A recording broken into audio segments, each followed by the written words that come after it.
Whenever you're ready. So we all know that we need to be active, work out, exercise, but not many of us actually do the recommended amount that is recommended by our doctors and experts. A 2013 government statistic from the Centers of Disease Control and Prevention estimates that nearly 80% of adult Americans do not get the recommended amount. In this day of age, we have so many electronic distractions that really encourage us to stay at home, to sit down, to read.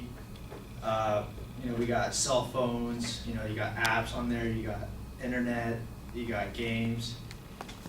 You also got video games. So you can pretty much spend the entire day at home, not being active. You could be sitting down. I know for myself, there are days where I can spend the entire day being on my laptop and not doing anything except, sitting down. So today I'll try to persuade you to try to live a more active lifestyle. So I'll tell you how exercise improves your health, your mood, and many other benefits that come with that. And then I'll try to suggest ways in which we can go about, then I'll suggest ways in which we can then try to be more active. So the first thing that comes to mind when it comes to exercise is the fact that we want to lose weight. I know a lot of people, that's their main goal. And exercise can help with that. It controls weight, it prevents excessive weight gain, and maintains weight loss. And I have quite a few friends that when they go to the gym, that's like their main goal is to lose some weight.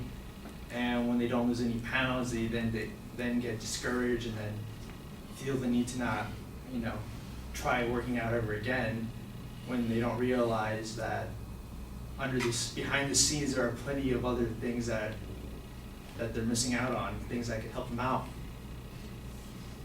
For instance, it also can help combat health conditions and diseases. Being active boosts high-density lipoprotein, aka good cholesterol, and decreases unhealthy triglycerides. This 1-2 punch keeps your blood flowing smoothly, which decreases your risk of cardiovascular diseases. It can also help prevent and maintain things that are harmful to you. It could help prevent stroke, metabolic syndrome, type 2 diabetes, depression, and certain types of cancer, as well as arthritis and the falls.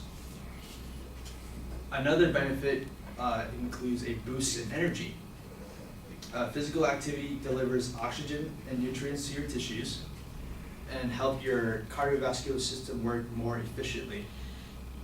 And when your heart and lungs work more efficiently, you have more energy to go about your daily chores. So when you work out, you have all this extra energy to help you, do your chores, go to work, get ready for school. So it can help you do a whole lot of other things that normally, might actually tire you out, but now you have more energy to get you through the day. It can also help your mood. Physical activity stimulates various brain chemicals that may make you feel happier, more relaxed. I don't know about you guys, but sometimes after a nice workout, I feel kind of accomplished sometimes. I do feel more relaxed, and I know before that I don't want to do it, but afterwards I feel a little bit better. And for some people, they feel like they look better if they're more fit, so that can boost confidence. I know when I go to the gym, I see a lot of guys that, they're yelling, and then they drop the weights, and then they walk around like they own the place, and I guess that can be a negative thing, but you can see that, their confidence has gone up. I've gotten all that information from the website mayoclinic.org. Some smaller benefits that other people don't realize that comes into account is it may help with your sex life. It may give you more stamina and endurance, and in some cases they've said that it may help with erectile dysfunction. And it can also help with your sleep. When you work out, it puts you in a deeper sleep. It makes you tired, so you want to sleep earlier and you're more relaxed. Just be sure not to do it right before bed, or else you'll be too energized to fall asleep. So I talked about all the benefits that come with exercise and working out. Now I'm going to be talking about how we can put this into practice and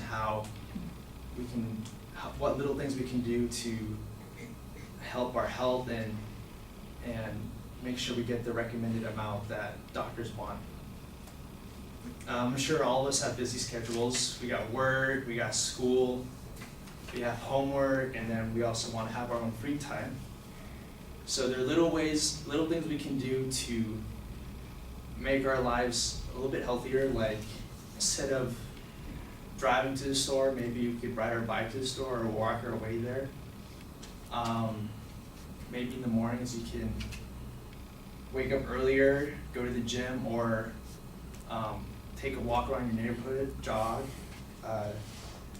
You don't have to go to the gym to be fit. You can work out at home. There are like thousands of YouTube videos that can help you maximize the things you have in your house.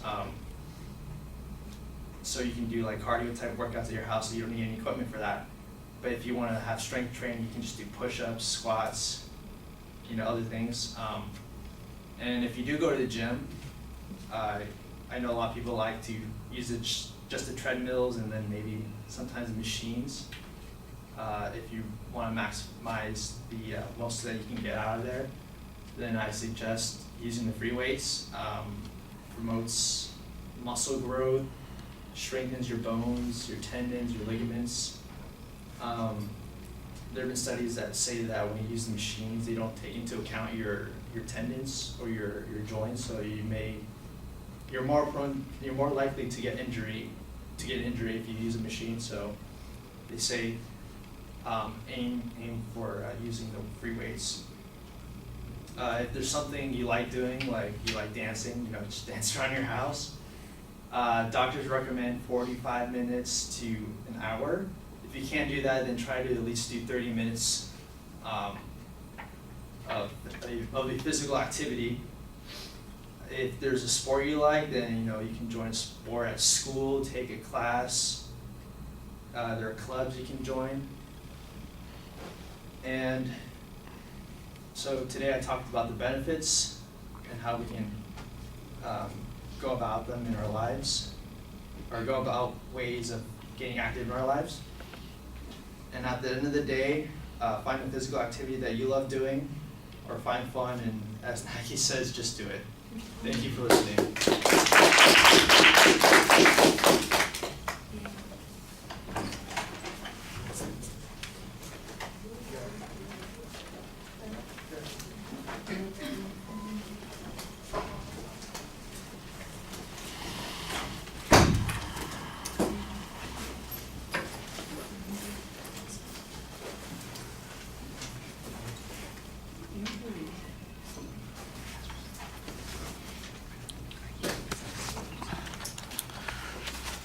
All right, Rosie, what did you think?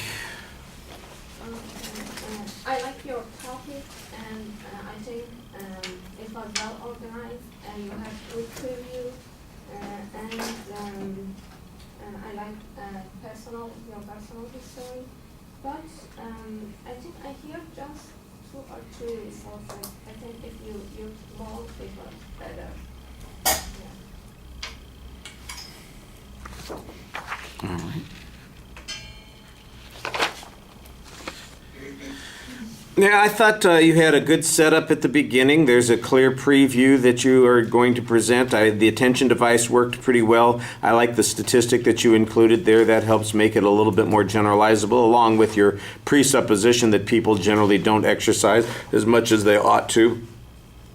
In the body of the speech, there was a I don't know that there was as much clear transition in the first half, but when you got to your solutions, it was very identifiable, so I thought that was helpful.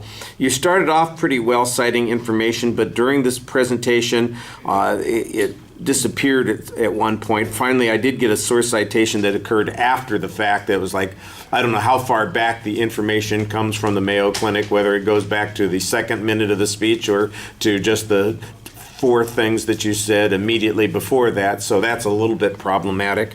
And I think that you needed a little bit more information in that last section, vague suggestions about what to do. Some of them are fine, and let's face it, you want people to relate to those things, but you need to make them a little bit more motivational. And if you had some data, some experts that said, going up and down the stairs 10 times is like working out for half an hour on the treadmill. Vacuuming or dancing in your backyard. I don't know, something like that.